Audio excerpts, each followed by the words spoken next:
Hi folks, I'm Andrew Shurtz, Assistant Professor of Graphic Design at Louisiana State University. The title of my presentation is Typography of the Transreal in H. Pritchard's The Mundus. These are 2 pages from the Mundus. Specifically, these are 2 pages from the typescript of the Mundus, a book the artist-writer Richard Kostelanetz recently called the first masterpiece of typographic abstract graphic fiction. It was created in the early 1970s by the enigmatic Norman H. Pritchard, who said of himself, "Before I'm a poet, I'm a mystic." Pritchard tried and failed to get the book published in his lifetime, but a copy of his original typescript was recently rediscovered, and the book was finally released in 2024 by Primary Information. I designed the book with my design partner Sebastian Campos alongside the editor and our good friend Paul Stevens. Norman H. Pritchard was a member of the experimental black poet group Umbra and was active in several cutting-edge literary and artistic scenes in the 60s and 70s. His poems were published widely, and he even recalled that the free jazz pioneer Ornette Coleman would often frequent his readings. In a 1967 feature in the black revolutionary journal The Liberator, W. Francis Lucas wrote, "These poems decompose the reader by sight and sound."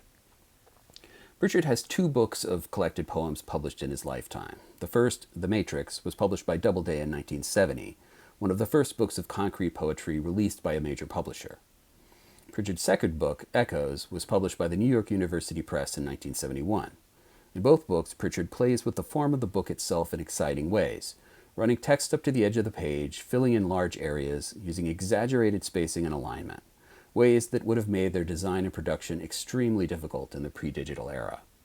These moves weren't just about form. They held deep meaning, as Pritchard stated. "I'm not sufficiently satisfied with the poetic revolution. I'm concerned with the revolution that involves the transformation of the book itself. Within poetry, you have 2 very great problems in America. One is the problem of racism. Racism, which, of course, is the most formidable problem in America, always has been because the nation was founded on a race war.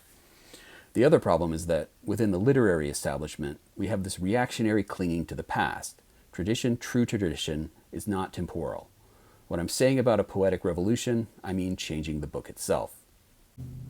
Pritchard centered his philosophy around a concept he termed the transreal, which he defined using the equation transreal equals O. The O, or circle, is a recurring image in his work, and as an icon for the transreal, it represents a sort of transcendence and speaks to a concept of cosmic unity. The transreal is everything and nothing at the same time. Pritchard worked on the Mundus for many years, revising it several times. Early versions of its text are found in The Harkening, published in The Matrix, and Whom, from Ishmael Reed's anthology 19 Necromancers from Now.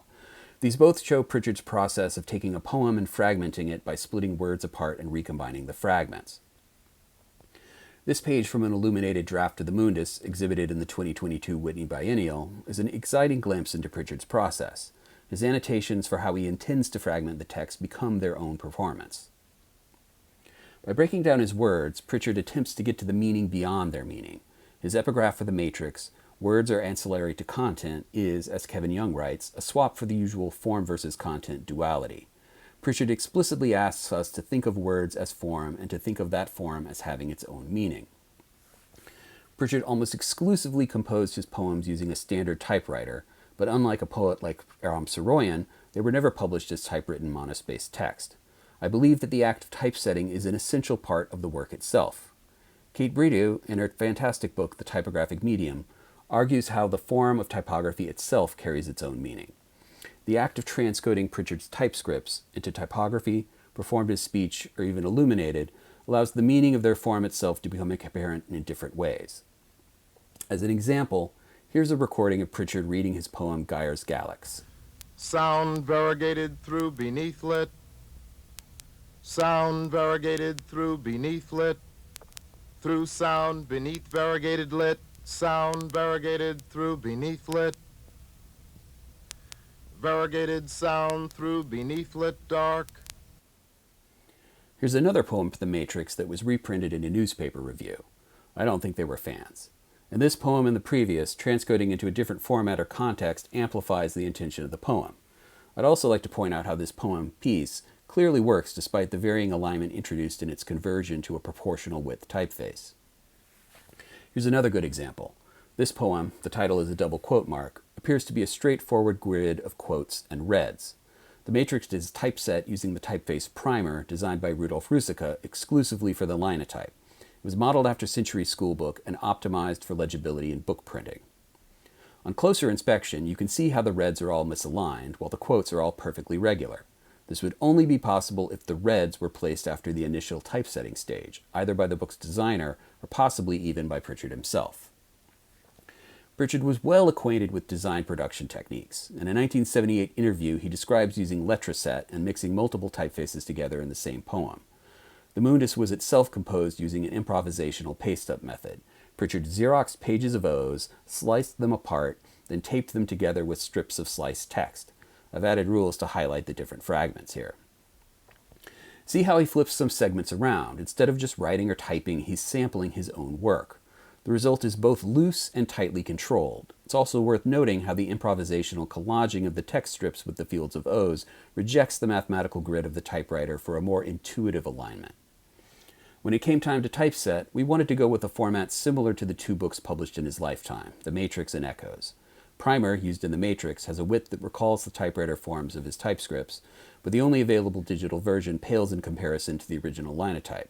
I chose to use Tobias Farrar-Jones' Benton Modern based on Morris Fuller-Benton's serif types like Century Schoolbook. I love how Benton Modern avoids any overtly contemporary stylings, yet at the same time never succumbs to rote traditionalism. Our hope for the book was to present something that could feel of its time, what would this have looked like if it was published in the 1970s, while also feeling out of time. This brings me to another conundrum. I believe that this formal simplification, reducing the typographic medium to its essence, becomes a radical act in the same way that Pritchard's own textual reductions do.